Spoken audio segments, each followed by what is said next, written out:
আন্তর্জাতিক মুদ্রা তহবিল আইএমএফ-এর সফরকারী দলের সাথে নতুন ঋণ কর্মসূচির নীতিমালা নিয়ে আলোচনা চলছে এবং কিসের ভিত্তিতে তা হবে তাও জানানো হবে। সচিবালয়ে সংস্থাটির সাথে বৈঠক শেষে একথা বলেন অর্থমন্ত্রী। জানান, দেশের আর্থিক খাতে অগ্রগতি নিয়ে সন্তুষ্টি প্রকাশ করেছে আইএমএফ। এদিকে এনবিআর-এর কাছে ব্যাপক হারে কর ছাড়ের যৌক্তিকতা ও বাড়তি রাজস্ব আদায়ের কৌশলও জানতে চেয়েছে সংস্থাটি। ঢালাইয়ের সেরা প্রিমিয়ার সিমেন্ট। আন্তর্জাতিক মুদ্রা তহবিল আইএমএফ থেকে নতুন করে 400 থেকে 450 কোটি মার্কিন ডলার ঋণ নিতে চায় বাংলাদেশ। বেশ কিছু আর্থিক সংস্কার কর্মসূচি নির্ধারিত সময়ে বাস্তবায়ন করতে এ ঋণের জন্য তোড়জোড়।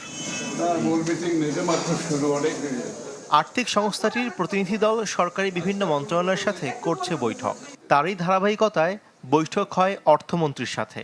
নানা ইস্যুতে আলোচনার পর ব্রিফিংয়ে অর্থমন্ত্রী জানান, একটি রাজনৈতিক সরকারের যে দায়িত্ব দায়বদ্ধতা সেটিকে সম্মান করে আইএমএফ। দেশের অর্থনৈতিক প্রেক্ষাপটে কখন কোন পরিবর্তন করা হবে সেটি ঠিক করবে সরকার। আইএমএফ এর দুটো গুরুত্বপূর্ণ কথা বলছে, একটা হচ্ছে সিকোয়েন্সিং।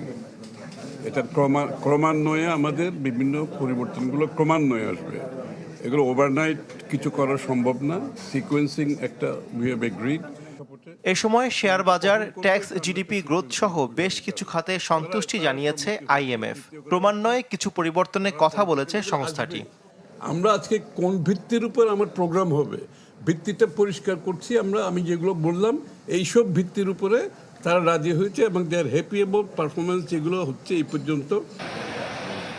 এর আগে জাতীয় রাজস্ব বোর্ড এনবিআর-এর সাথে বৈঠকে বসে আইএমএফ প্রতিনিধি দল। সেখানে চলতি অর্থবছরে ব্যাপক হারে কর ছাড়ের যৌক্তিকতা জানতে চাওয়া হয়েছে। সেই সাথে বাড়তি রাজস্ব আদায়ে রাজস্ব বোর্ডের কৌশলও জানতে চাওয়া হয়।